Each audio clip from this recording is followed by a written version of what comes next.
This week, your handy-dandy election guide ahead of Tuesday's election. What, you didn't know there was one? Well, we have you back. Also this half hour, the big clash over mask mandates in Kansas and the big clash in Missouri over voter-approved Medicaid expansion.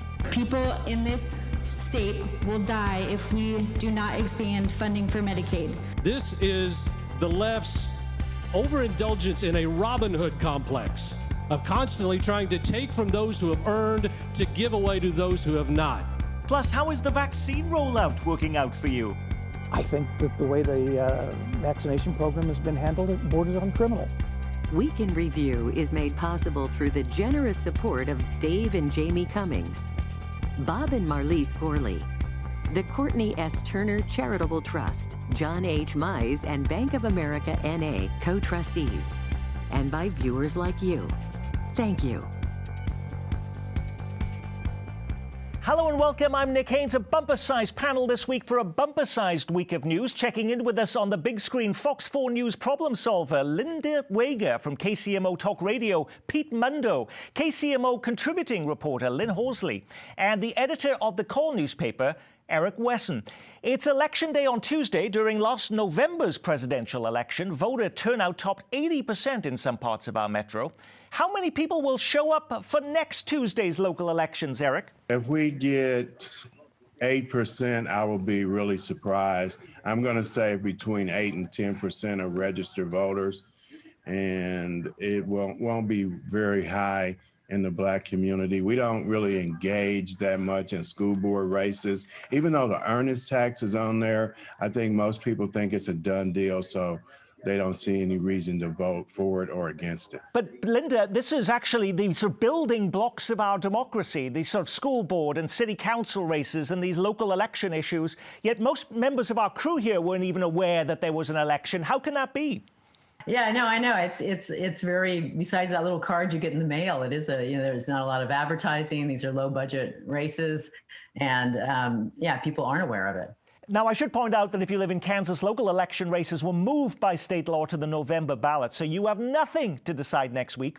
But you do have a major stake in the outcome. On the ballot Tuesday is the 1% earnings tax that anyone who works in Kansas City, Missouri has to pay, even if you just commute into the city from Lenexa, Leawood, or Lee Summit. This is a sizable amount of money. What does Kansas City do with it, Lynn?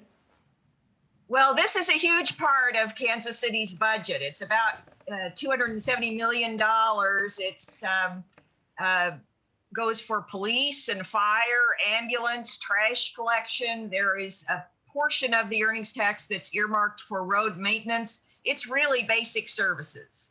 In the past, Pete Mundo, we've had lots of debates even on this program with opponents of the tax, and you'd get a lot of mailers against the tax. Where are the opponents? They don't exist, Nick. That's why this thing's going to pass with flying colors. There were some rumblings I heard that maybe if the Fraternal Order of Police got annoyed enough with the city council, they would campaign against it. But even they knew that this would impact them drastically without the earnings tax as the city's set up right now. So they've been quiet on it. Everybody's been relatively quiet on it on the opposition side of this. Only Heather Hall of the Northland has said that she won't advocate for or against it. And that's the most opposition that there is of note. So the thing's going to pass with flying colors. Voter turnout will be low. And just to add to Eric's point as well, it is disappointing that after the past year, we have learned that our local city council officials and our school boards play a huge role in our day-to-day lives. And the fact that after this past year, we can't get a decent turnout, which we probably won't for the election on Tuesday, is to me very disappointing when we know that these people impact our lives oftentimes more than who's in the White House. I see by state law, if this does not get passed on Tuesday, it only goes down 0.1% a year until it gets to zero. So the city would have 10 years to come up with a solution, an alternative to this funding. Well, that's true. It would phase out over a 10-year period, but it's still such a huge part of the revenues. I think the finance department has calculated that they would have to double the sales tax or more than triple the property tax. Other cities pay for their services through tourism taxes or oil and gas revenues, but Kansas City doesn't have that, huge source of funding. And so there is not an easy alternative. this is a tax that's been 1% since 1970, and the city has just learned to rely heavily on it. You know, I think that the basic services would suffer greatly if the tax did go away, even phased out over 10 years. And Kansas City already has trouble providing basic services that meet citizen satisfaction levels. So I just don't think that the opponents have a good alternative. Has this pandemic, though, shown the limits of this kind of tax, Eric Wesson? Because a lot of people this year, thousands in fact, are now asking for rebates because they weren't even coming into Kansas City. They were working from home. What are the implications to the city of that? Well, they have to refund that money. And I think some of the refund money will come from the government's COVID relief package that they're going to send, $190 million. I think they'll take a portion of that to refund people their money back. But let me say this. I think that one of the things that we've learned through the pandemic is it's changed the way that we think and do business, not only in Kansas City, but nationally. So I look for a lot of people to remain working from home in other areas, because now we've proven that it could be done and we could do it successfully. So I don't think it's going to always be an issue from now on. Lynn. Well, yes, and that is true. It's about nearly half of the tax is paid by non-residents. And that's why this is an easy vote for Kansas City residents. They're going to vote for it. The non-residents don't get a vote. But yes, over time, Nick, you're absolutely right. The economy is changing. The earnings tax may not generate the huge level of funding it has for the city. And that may kind of go to the point that the opponents are making. They think the earnings tax leads to a bloated bureaucracy, and they want the city to exercise more fiscal discipline. Well, if the earnings tax is gradually eroded away, to some extent, it will impose that fiscal discipline on the city. Pete, is this becoming a little bit like the gas tax, where people have electric vehicles in other ways where they're not even paying the gas tax anymore? If this goes on and more people are going to be working from home, you even see H&R Block, for instance, permanently saying employees only have to come in now 3 days a week, Tuesdays, Wednesdays, and Thursdays. Is this going to be a permanent problem for this tax? Absolutely. And that's why, you know, Mayor Lucas was down in Jeff City this week, and he was meeting with lawmakers. His preference is that this is on the ballot every 10 years, and that's fine. It won't go away. It will pass. But the bigger issue then is, where are you making up these revenues? I mean, one place to do it that I think is a bipartisan issue would actually be to lessen the developer giveaways that this town does and create a more tax-friendly environment in that process as well. There seems to be support across the board for that. The question is how much? And then you're getting some of these tax dollars back into your coffers. You know, voters will also be picking candidates in scores of city council and school board races in dozens of cities. 4 seats on the Kansas City, Missouri school board are up for grabs. It's been a while since the district was in the headlines. What's at stake in this election, Eric? Control of the school board, whether or not the complexion of the board changes, where you have somebody on the board that's pro-charter schools. School Smart KC has put a tremendous amount of money in this school board election. I think this might be one of the highest ever. Last count that I heard this morning was about $100,000 has gone into a volunteer position. But the goal is to change and take some of the vacant schools that Kansas City Public Schools aren't using, take those buildings, turn them into charter schools. And ultimately, Nick, it could be a situation where public schools, as we know it, might be a thing of the past. So it's very, very important that people pay attention and get out and vote. And Linda Wager, you know, that's the issue, because as Pete Mundo mentioned, you know, these local positions have been so critical during this pandemic year. You know, who is on your school board may have decided, for instance, whether you were in school with your children or they were have been taught via a computer screen. Yeah, I mean, local elections are always important, and too often they're overlooked. But, you know, I mean, I think it's important to remember with the school board is that even charter schools are public schools. So it's going to change, you know, it may change how a school district looks, but you're still sending children to public schools that are funded by taxpayers, and they're getting a public education. You haven't all of a sudden gone to a private. You're not funding a private school, you're funding a public school. Eric. Kansas City Public Schools are on the cusp of getting full accreditation. And if you really stop and think about it, Dr. Bedell has been there, almost longer than any superintendent that we've had in quite a while. You don't turn on the news and see a bunch of foolishness going on with the school district. And it is amazing in that way, Lynn, because you used to be the school board reporter. I mean, it was a front page news story, it seemed, every single week. It would top the television news stations. Yeah, you don't hear about it as much anymore. That's absolutely true. I was just thinking about that as Eric was talking. I covered a circus. It was around the clock circus. And it really wasn't so much about the schools. It was about the fighting between the board members and the superintendent. And there was a revolving door of superintendents.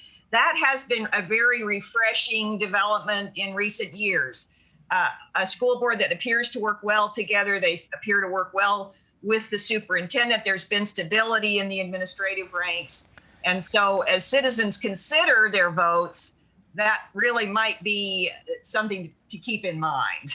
Now, if you live in Kansas, it no longer mattered this week how old you are, what you do for a living, or your medical history. If you want the COVID vaccine, you are now eligible. Kansas Governor Laura Kelly says she's putting her foot on the accelerator now that the state has been promised large new shipments of the vaccine, and amid concerns that some counties don't have anyone left to vaccinate. We'll tell that, of course, to people around here where there are still long waiting lists. On Friday of next week, every Missourian who wants it can also get it. But there's a big difference between being eligible and having access to the vaccine, Linda Wager. When do our local health leaders think the supply will finally outstrip the demand?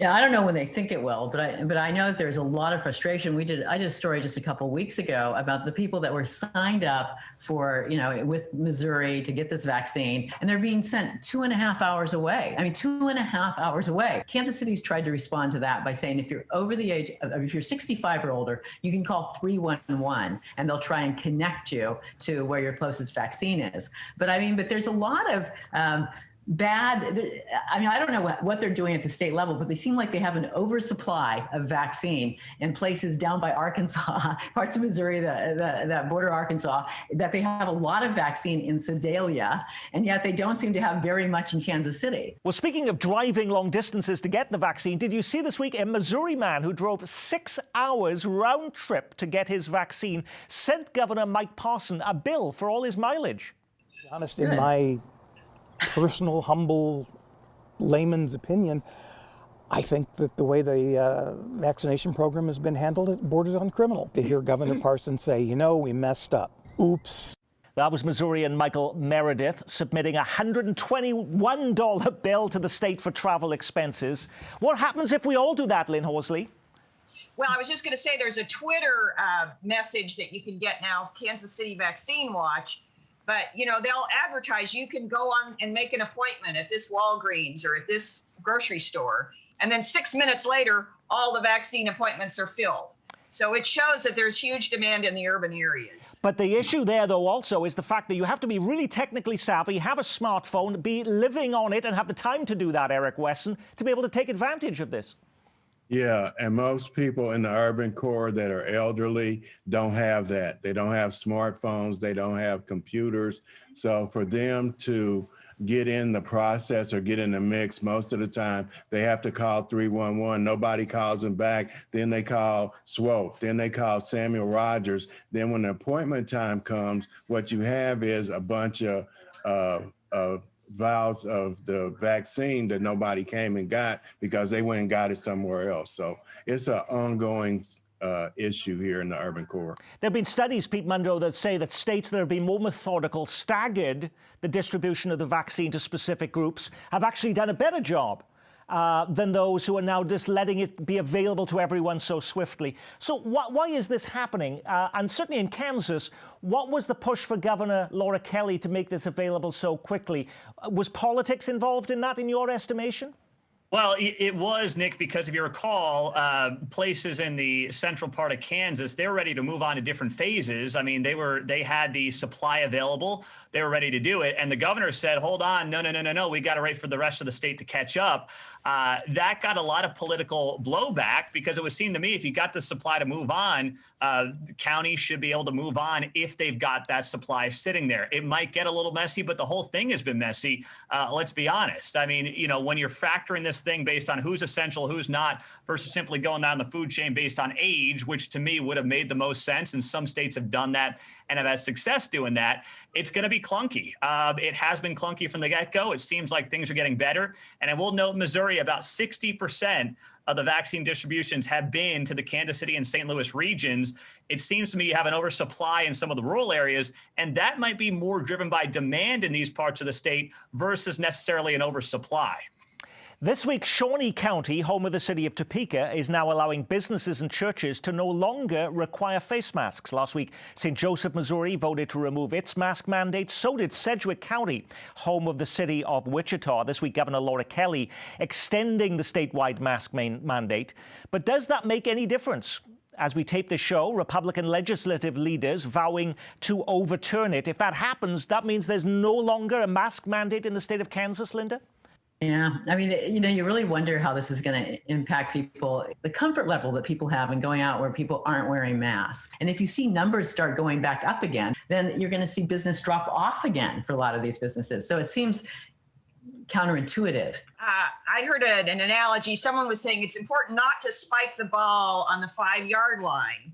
We are getting better. We're getting closer. More people are getting vaccinated. The virus is coming under control, but we don't want to declare victory prematurely. And with these new variants, it's still the advice, I think, for most health officials to stay cautious.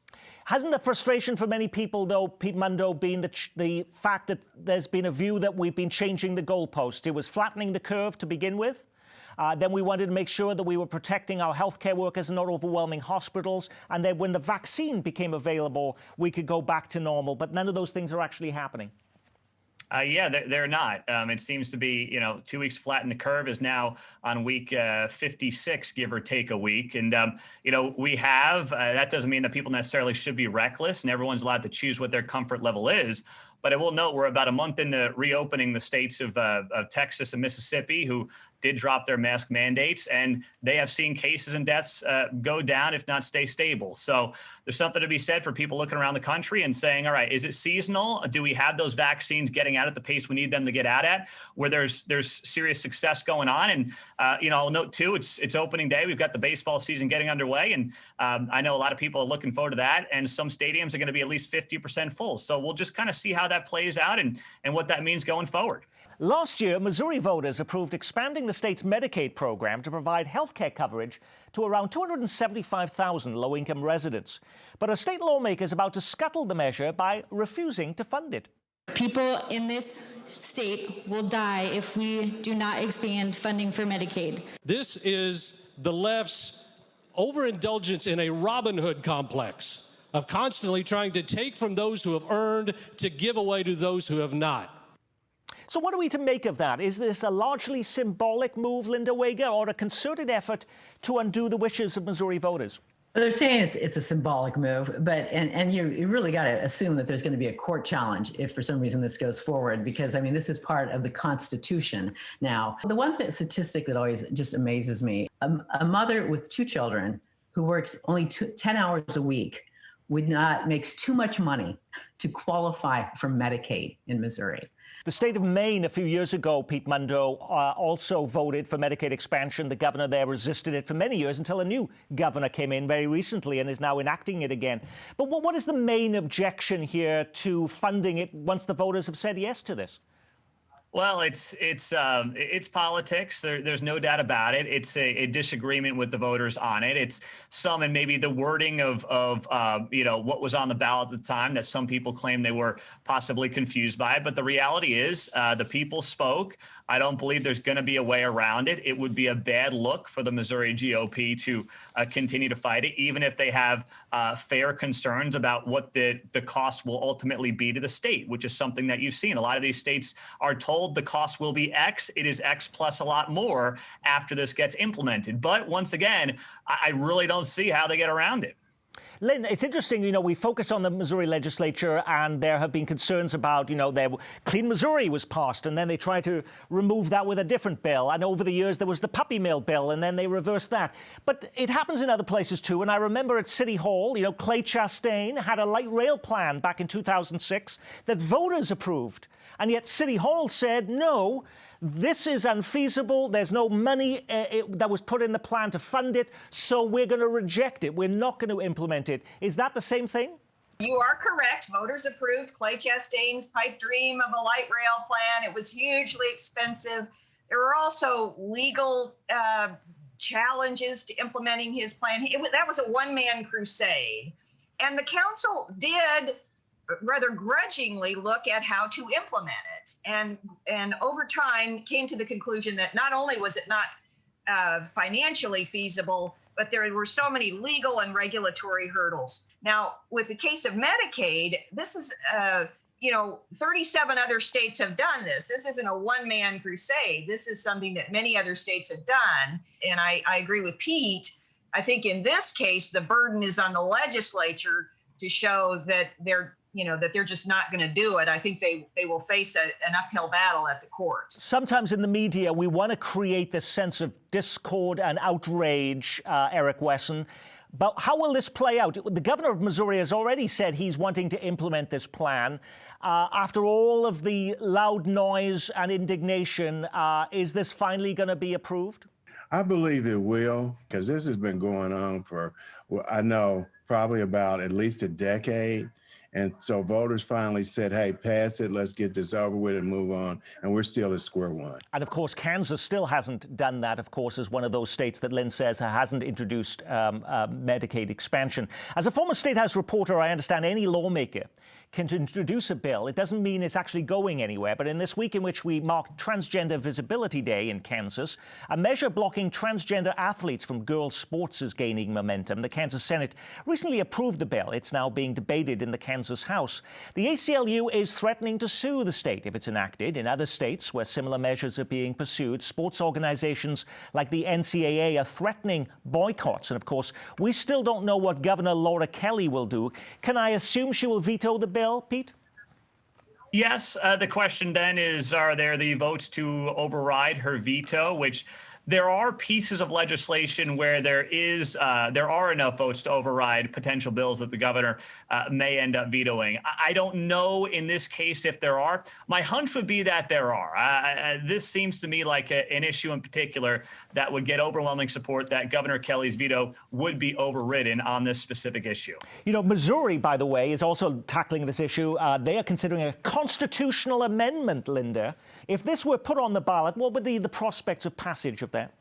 I don't really have a good idea for that, but I would assume it might pass. But I think the bigger question that I have with all these issues, and it's the same with the bathroom bill, is that how big of a problem is this? I mean, how have we seen a lot of transgender children that have tried to join sports teams in Missouri and Kansas? I mean, is this a big issue?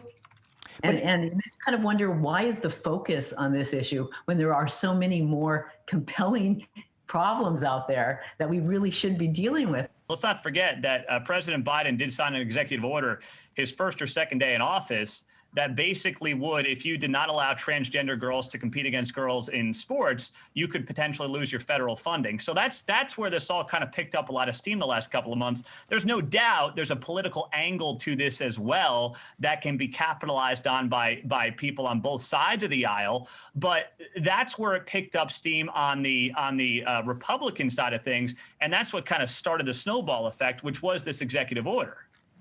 Now, when you put a program like this together every week, you can't get to every story making the headlines. What was the big local story we missed? The man behind Kansas City's Jewish Community Center shootings now appealing his death sentence. Hundreds gather at several anti-Asian hate rallies around the metro. Some called her a living saint, remembering Operation Breakthrough co-founder Sister Karida. A new state law forces every school in Kansas to reopen this week. And baseball is back. The Royals hosting its home opener in front of 10,000 fans. Okay, Eric Wesson, was it one of those stories or something completely different? Something completely different, and I will say it was the assault charges that were brought forth against Councilman Brandon Ellington on Wednesday. I think that's one of those popcorn and Coke and just sit back and watch this thing unfold. Didn't he say, though, he had done nothing and he was only a poking of the chest, if that? He said he didn't even poke him in the chest. He Okay. didn't do anything. Lynn.